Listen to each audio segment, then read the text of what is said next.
Hey girlies, just a quick reminder before we dive into today's episode. The information shared on this podcast is intended to be general sports nutrition advice and education related to period recovery for female athletes. This is not specific to any one individual, and it may or may not apply to your situation. If you are looking for personalized guidance, be sure to apply to our RBSN Period Recovery Nutrition Coaching Program. Our 4-month period recovery program is designed to help you sustainably get your period back and keep it. You can apply now to get started in our program, and we'll leave the link for the program below. This is the Eat More Carbs Podcast.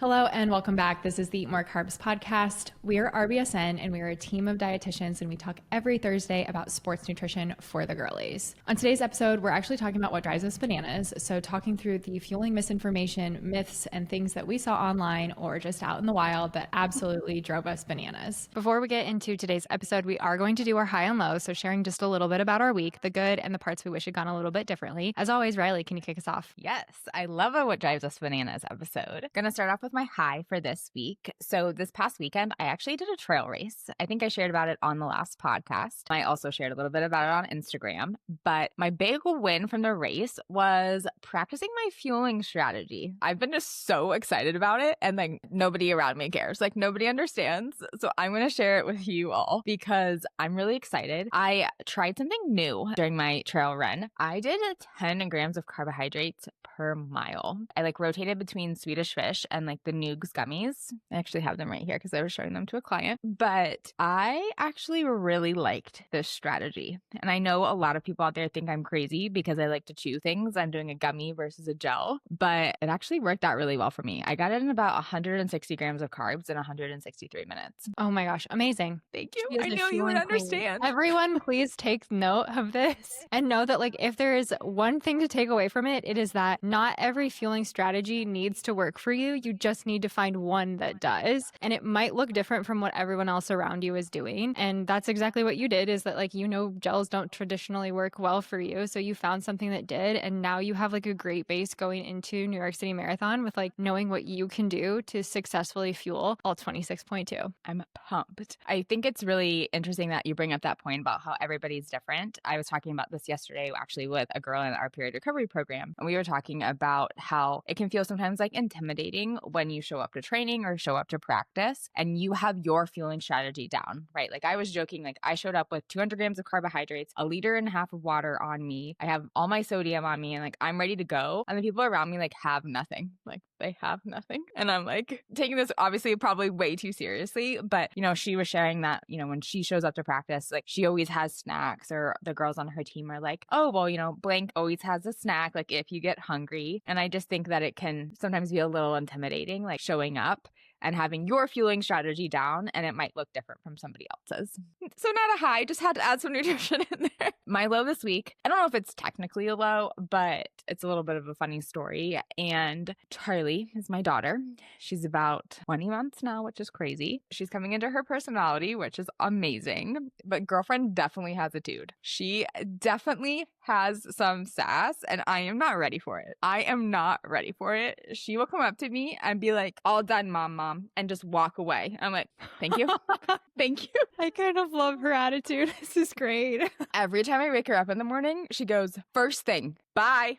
I'm like, I'm not done sleeping. No, get out of here. Bye, mom. I'm like, okay. Oh my gosh, that's so funny. Yeah, so I'm in trouble. How are you? How's your week going? My week is great. My high is that obviously like I've been sharing on this podcast for so long now, I took a little bit of time away from running, but I successfully ran back-to-back days without any issues. Obviously like after I'm done, my hamstring like feels a little spicy for sure, but this was the first time in a really long time that I've run back-to-back days, which was like a huge win for me. So I'm super excited about that. Obviously I'm not like at the green light to like go out and sign up for a race or anything like that, despite the fact that this is kind of race season in Arizona, but like I'm really excited to be at a point that feels so much more comfortable than it did a couple of months ago. So my low actually happened this past weekend as well. We were doing some yard work. We're new homeowners and it's always something that we seem to be doing nowadays. We've joked about this before, but we were cleaning some things out and I just looked over at the corner of our garage and there was the biggest black widow spider. And I just have a zero tolerance policy with those who are inhabiting my house and not paying rent. And so it had to go. Like, I think about it way too much now. What's up with the bugs in Arizona? I told you I'm not right with the animal planet right now. She's not one with nature. I'm not. It's not right. But yeah, I had them in my house in Colorado, but I was like younger and my parents were there to take care of it. But like, it was the first time I had to do something about it. I was like, I need to call the exterminator and burn the house down. Sells the house immediately. List for sale. $2. Just someone come take it. Oh my gosh. Yeah, exactly. I'm really excited for today's episode though. And I'm really excited that Lilly is joining us too. If you're new to the Eat More Carbs podcast, welcome. We're so excited for you to be here. I'm Jenna and I'm one of the dietitians at RBSN and I work primarily with our endurance athletes, our runners. I'm so excited to talk with the RBSN team today about what drives us bananas. Thanks for having me, Jenna and Reilly. I'm so excited to be here. My name's Lilly, if we haven't met yet. I'm one of the newest performance dietitians at RBSN, and I work primarily with our post-grad active girlies as well as our CrossFit and High Rocks athletes. And I'm Reilly. I work with our team sport athletes, so specifically lacrosse, soccer, basketball, field hockey. And I also work with our, retired athletes and postpartum athletes as well. Okay, who's going to kick us off today on what drives us bananas? I will go first since it's my first What Drives Us Bananas. I'm ready to go. Okay, I'm excited, Lilly.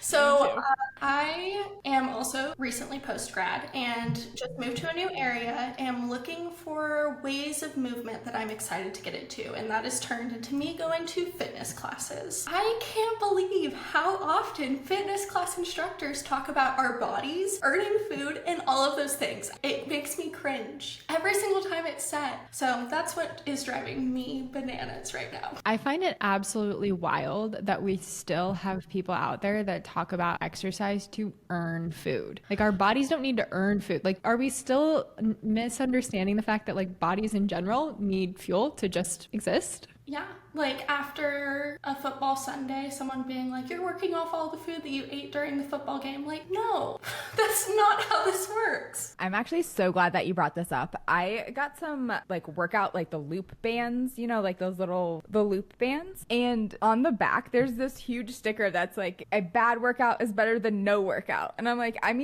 these bands are even getting infiltrated by diet and wellness culture. And I couldn't even deal with it. It's everywhere. It's so insane. One day maybe I'll say something, but I get too scared. So. Have you ever been to a fitness class where a fitness instructor has said something positive about nutrition or fueling your body?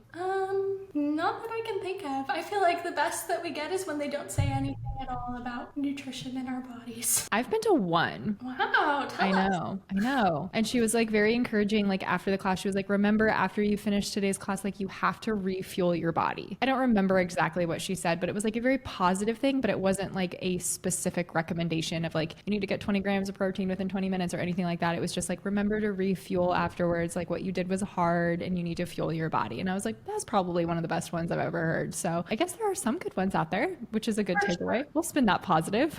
Yes, for sure. Reilly, what's driving you bananas this week? So it kind of actually has to do with bananas, coincidentally. One of my clients, I promised her I would use this as a what drives us bananas because she is now looking for information online that's driving her bananas so she can report back so we can talk about it. So I promised I would share about this. She shared with me this man, and there's multiple people out there. There's probably thousands of accounts doing this, but he is on a no protein diet. He only eats fruit. What is with all of these different diets? Okay, let's really quickly recap. We have 6 essential nutrients. Reilly, do you mind defining what that means? Essential nutrients are nutrients that your body needs that you have to get through an outside source. And we have 6 of them, right? We have carbohydrates, we have proteins, we have fats. Those are our macronutrients. Then we have vitamins, minerals, and water. And we need all 6 of these for our bodies to efficiently work and to be optimized, even if we're not even looking at athletic performance, when we're just looking at health. When we're looking at someone who's non-athletic or not involved in sport competitively, it's still important for somebody to get all 6 essential nutrients. Oh, Jenna, it gets even worse. And I called you out specifically because this man is a runner. Oh, no. And he has a 6-pack. And he talks about how his non-protein diet is what got him a 6-pack and allows him to run fast. Okay. So as our running dietitian, how do we feel about this?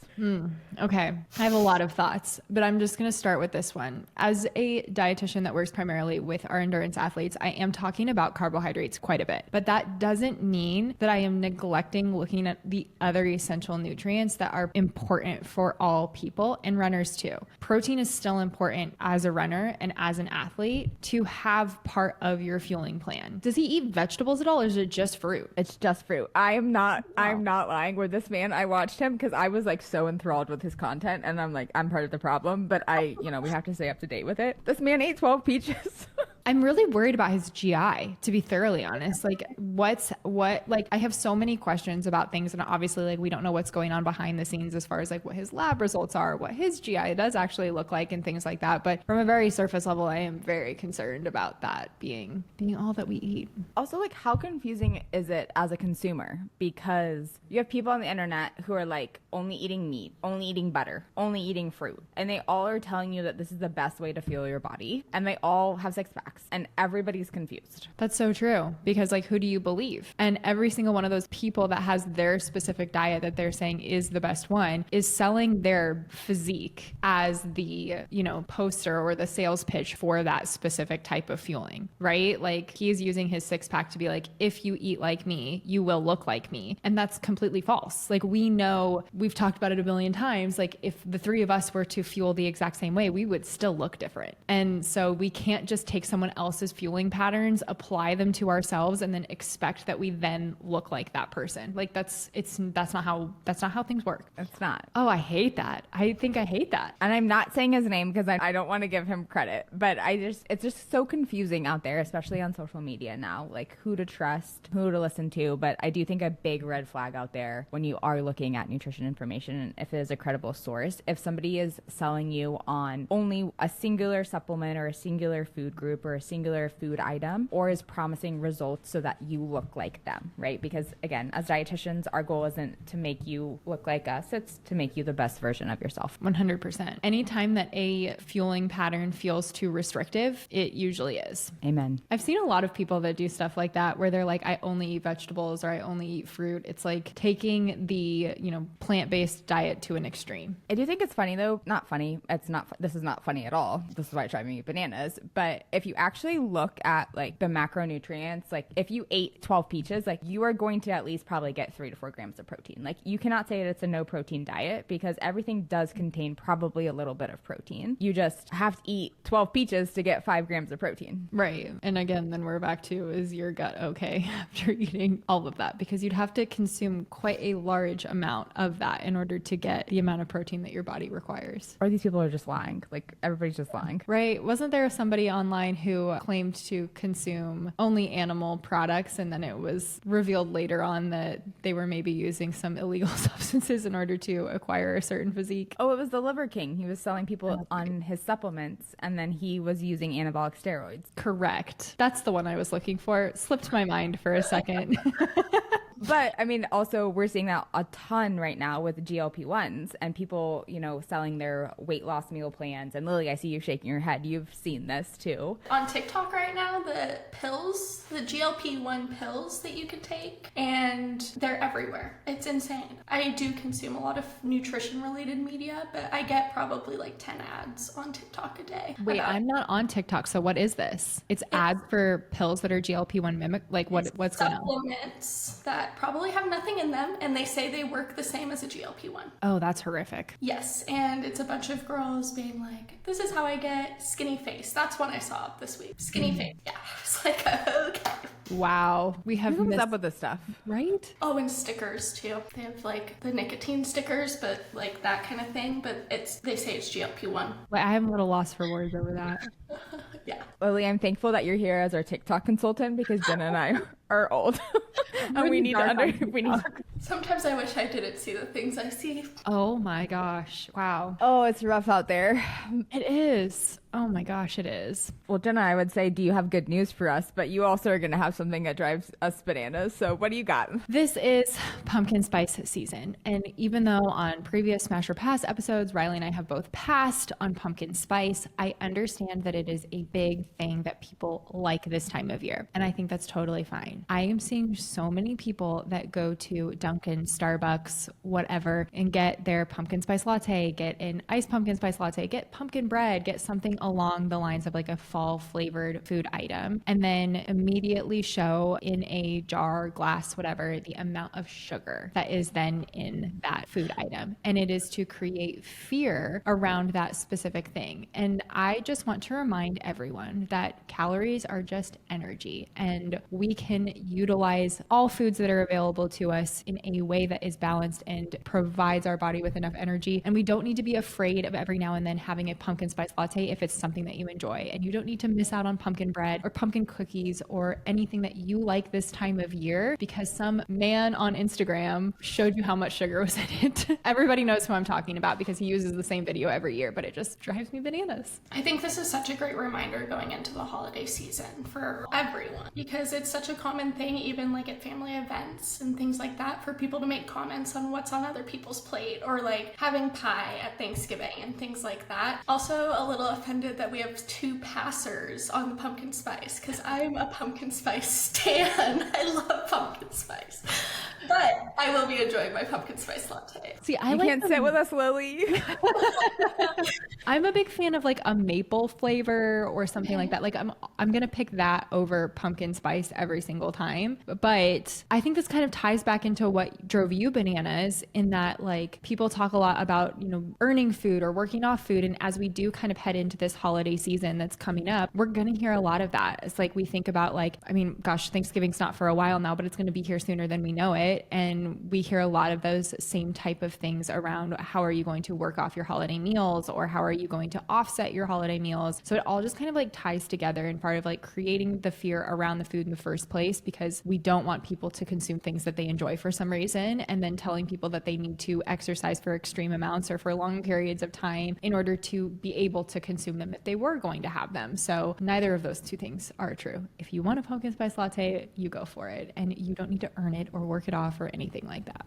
It's so interesting that depending on what side of the internet you're on and like what you're surrounded with and your, you know, relationship to food is, it can really just change your perspective on things. Because right now, as I've shared multiple times on this podcast, I am marathon training and I am trying to figure out how I can get in carbohydrates as much as possible. And I see, you know, something that has, you know, a beverage like this that has carbohydrates. And I think, oh my gosh, that's such an easy way to get in more carbohydrates. But then you have people on the internet that are like, carbohydrates are terrible. But again, it just really just depends. There's always different ways to look at things. Yeah. Just like when we're talking about period recovery, something that we've talked about with athletes before is like if they enjoy a latte or if they want something like that, like we can have that as part of their fueling because it might be easier for them to get in something like that because liquid energy and liquid fuel is sometimes easier for them to tolerate. And that falls into the same category. Yeah. I just think it's so interesting because like Nerds gummies are really big right now, like in the endurance and running space. And I'm sure you've both seen stuff about them, but you have to eat 16 gummies to get 25 grams of carbohydrates. And I'm like, that's so many gummies and not enough carbohydrates. But again, like, you know, on the other side of the internet, people are saying like 25 grams of sugar is so bad. But again, it's all very interesting on how you look at it. How you look at it, what your body needs. Like we're a podcast that talks about sports nutrition and getting your period back. We're not talking about other populations who might need to be monitoring how much sugar that they're including in their diet. You know, that's not what we're talking about here. So again, like this all just kind of comes back to like, it's what your body needs. It's so individualized and unique to you. And there's more than one right way to get there and all of those things that we could say. I think we end it right there. Well, if there are things that you saw online that drove you bananas this week, leave them in the comments of this podcast. We'd love to hear the fueling misinformation that you saw. If you do have questions for Reilly, Lilly, or myself, you can find us online. You can find Reilly at easy.sports.nutrition. You can find Lilly at lillyreimer.nutrition. And you can find me at jenna.fisher.nutrition. Thank you so much for listening to this episode of the Eat More Carbs podcast. Please make sure you rate, subscribe, and review. And as always, remember to eat more carbs.